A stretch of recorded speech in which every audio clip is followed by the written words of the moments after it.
Hey guys, and welcome back to the channel. So I think it's about time that I showed you my latest project. I've had a lot going on with work and illness and all sorts of things, so I haven't really been able to sort of muster the strength to be able to show you what's been going on and to actually start this video. So I think it's time that we actually get into it and I show you what I've been working on recently. And I've been quite busy since I've been vacant from the channel. So I have been interested in drifting and getting into drifting. I've been to a few drift events and test days, practice days, and I've been riding along, and I really want to get into the actual drifting scene and give it a go myself. So I went out and I bought myself a Lexus is200 Sport. Now this came to me as a bog standard car. It's sat for a long time. It's only had a couple of owners, but unfortunately it saw its day with the rust and it just got left. So I thought to buy it and restore it and get it to a level that it is a good drift car. So here it is. This is my Lexus is200. It's looking pretty worse for wear at the moment. The main issue with this car was the rear end.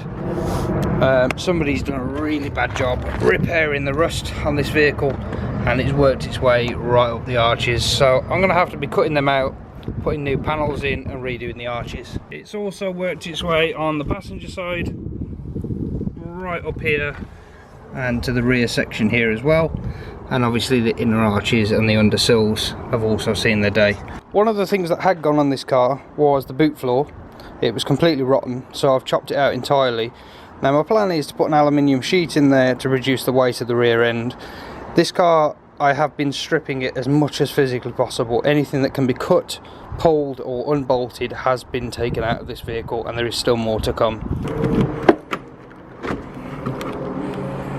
So as you can see, it is pretty well and truly chopped in here. The side pockets have been cut out entirely. This was completely rotten. You can see the extent of the rot in the rear wheel arch where I've started to cut that out. Boot floor is completely gone. I've got to cut some more out of here and put a little patch in. I've got to cut this and patch that, and you can see the arches on this side are gone as well. But this is pretty much as I can chop out of this rear end. The other thing you'll notice is I've completely cut the bulkhead out because that unfortunately had some rust on it. I don't know how, not a common thing to go on them, but that's been chopped out. I just drilled out all the spot welds and pulled the entire panel out. One of the other things that's gone on the car is the sunroof. I've just put a aluminium sheet in and riveted it onto the roof. Surprising weight of the actual what the heck? Where's the bread on my car? Surprisingly actually how much this weighed. I'll put the original weights and the new weights in this top left corner, so you can see it is quite a big difference in weight. Obviously the more weight you can take off the top of a car, you'll bring the centre of gravity down, so it'll make it handle a little bit better. Let's go inside the car. The inside is completely gutted. I've had the dashboard out entirely. Heater matrix gone, everything that can be gone is gone, airbags, radio. It's pretty much just a plastic dashboard to cover the actual space. The bottom of the dash has also been chopped. I intend to put a gauge panel here. My shifter that I made, there is a YouTube short uploaded to this shifter. It's got a brass bushing in there that we made, and this this stainless steel shifter I welded together and made myself. It's also a 20% reduction short shifter, so it's really snappy. So that's going to feel great on the actual road. It's angled to the right so that when you're driving, it's literally right there, so you can grab the gears nice and quick. The other thing that I've done, I've brought a lot of the ECU loom through to the vehicle. You can see it up there. That's on a new hole there, the original loom and the new loom. That ECU is hopefully going to get mounted up here so that it's out the way, and then it's easier for mapping on what when I put the link ECU in it that I'm hopefully going to go for. Got a little sticker collection going on the top of the sunroof delete, and the rear car is stripped as well. I've gone for a very brave colour scheme with the accessories of this car. I've gone for a pink undercoat with a splattered mint green finish. This is just a normal quick release. I believe it's a D1 spec quick release. I've used them on many cars and always been happy with them. So I've just painted that with some 2K paint and then lacquered over the top of it. And then this is my homemade hydraulic handbrake, just a piece of stainless steel. I made the brackets out of 15mm stainless steel, same on the bottom, same on this, then bent that up and then just TIG welded the base together. There's also bushings in there you can just see the brass bushings, and that's a fitted bolt, so it's exactly 10mm, so there's no play in it at all. And then a Willwood master cylinder, and it feels insane. There's no play, no movement, just smooth, exactly how you want it to feel. So that'll be going in the car. I may need to cut down the length of this because I haven't got it mounted as of yet. The other thing I've done is taken the gauges apart and spray painted the gauges and splattered them as well, so that they match the rest of the car. You can't really see on the camera, but I took the original paint off the back of these, which is red, and I've painted them pink, so all the accessories are pink, and then there's a white speedo gauge, speedo needle. One of the other cool things that I've had done is my friend 3D printed this gauge pod for me, so that's smoothed in with the dashboard. That'll be painted to match nicely, and that's just sort of placed inside so you can see just how tall that handbrake is, but it comes to just about the top of the steering wheel. But that looks good as well, but it feels insane when you actually use it, as well as that shifter. So yeah, it's coming along pretty well. Moving on to the engine bay.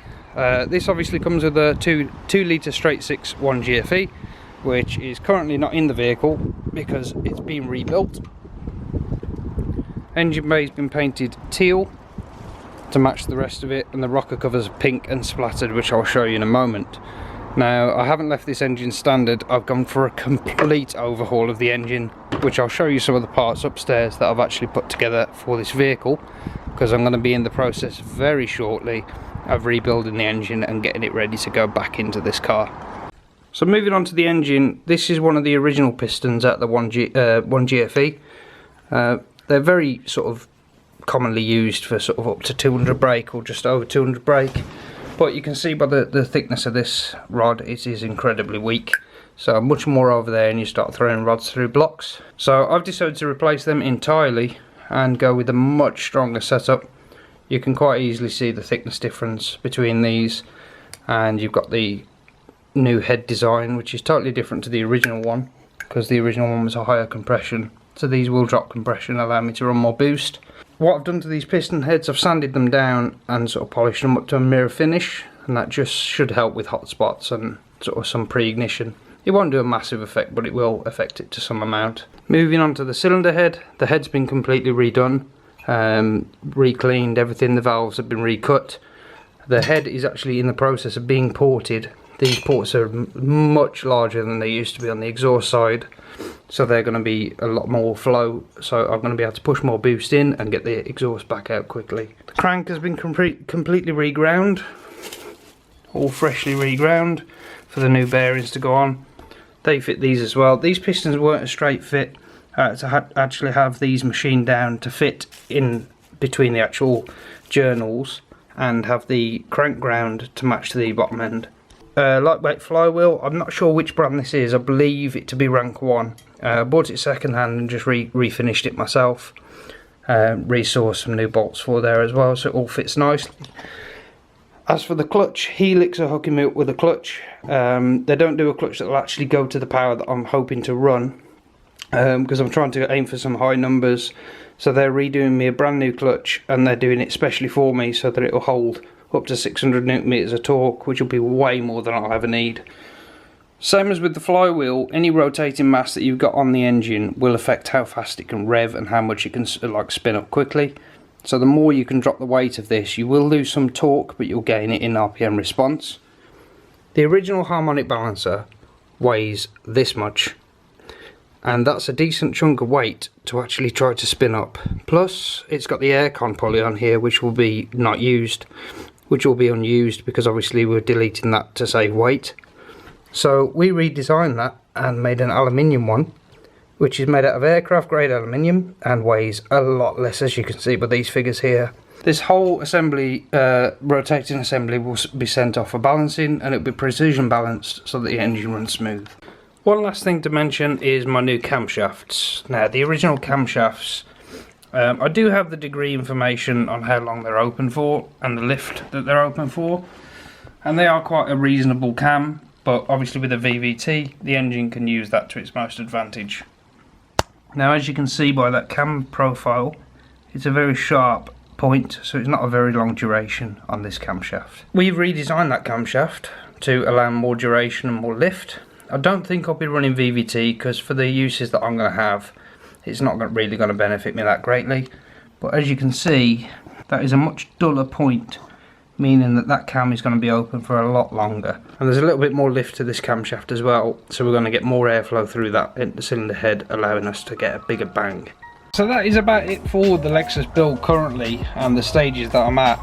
I've had a lot of people actually ask me why I've gone to this much length with a 1GFE and why haven't I just ran a 2J maybe, or just dropped in another engine entirely like a V8. And the simple answer is I really like engineering, so I like everything that goes behind the engines and improving them as best as I possibly can. And these are quite revvy engines, so I believe with the right setup it'll make a decent engine for this build. Obviously it's the engine that came with the car, so there's a load of parts available for it and a load of information on the actual tuning of these engines, so it's just easier to go off, and I like the fact that we're taking this engine further than it was intended to go. With this current setup I'm hoping to make over 400 brake. Now, whether I'll get there, I don't know. These internals are known to take up to 500 brake, but I don't think I'll run it that high because obviously you're running the engine at its very edge. So if I make over 400, I'll be happy. So yeah, that's it for this time, guys. I hope you enjoyed the introduction to the project. If you want to see the progress of it, drop us a like, drop us a sub, and then obviously you'll see the rest of the progression of this as it goes on. So yeah guys, thank you very much. I'll see you next time. Bye bye.